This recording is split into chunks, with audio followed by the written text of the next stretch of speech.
I never use paper when I defecate. I go to the toilet 20 times every day. I tear the toilet paper into fragments, use the urine in the toilet bowl to form them into balls, coat the balls with glue all around, then wrap everything with a wet tissue. After kneading and squeezing it tight, I get a strangely shaped large paper ball. When the prison guard unlocks my handcuffs, I secretly stuff it into the keyhole of the small window. This way, even if the guard locks the small window, I can push it open immediately and reach the combination lock with my hand. As for the password, that's not a problem for me at all. Notice this empty milk carton. In my eyes, this is the key to prison break. First, I step on the milk carton to flatten it, then unfold the box. It has a thin layer of wax film. I peel off this layer, wash it clean, and when the guard isn't paying attention, I quietly stick it on the combination lock of the cell door. This way, when the guard enters the password, his fingers will leave fingerprints on the 4 keys. I then peel off the thin film, identify the 4 keys, and can calculate 24 possible combinations. After a few minutes of testing, I successfully opened the cell door. Next, I rewound the surveillance footage to create the illusion that I was still in my cell buying myself more escape time. Using the ventilation ducts, I successfully reached the fire station. Then I changed clothes and disguised myself as a firefighter. Now it's time for my teammate to make her entrance. She deliberately created an explosion in the parking lot next to the prison to draw out the fire department. Taking advantage of this opportunity, I hid under the fire truck. At this moment, everyone was busy fighting the fire and wouldn't notice me at all. Just like that, right in front of the prison guards, I successfully escaped. However, I didn't rush to flee. Instead, I circled the prison a few times, then asked my companion for a coin and used the payphone to report that someone had escaped. When the police arrived, I put my hands on my head without resistance and returned to prison. I'm not a criminal, I'm an escape master, employed by the Federal Bureau of Prisons to test the security of maximum security prisons nationwide. The testing method involves being imprisoned under a false identity and then escaping on my own. In 7 years, I tested 15 maximum security prisons and not one could hold me.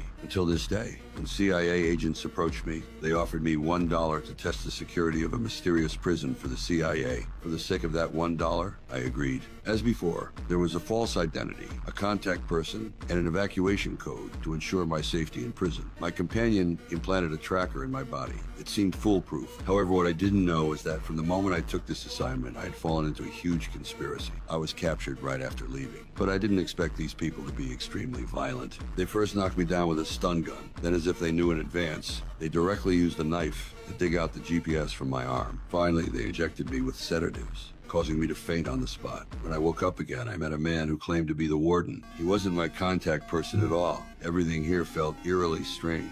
I didn't want to continue and spoke the evacuation code, demanding the warden let me go. Unexpectedly, the warden completely ignored me and still locked me up. It turned out the warden had already joined forces with someone who wanted to harm me, planning to keep me imprisoned here for life.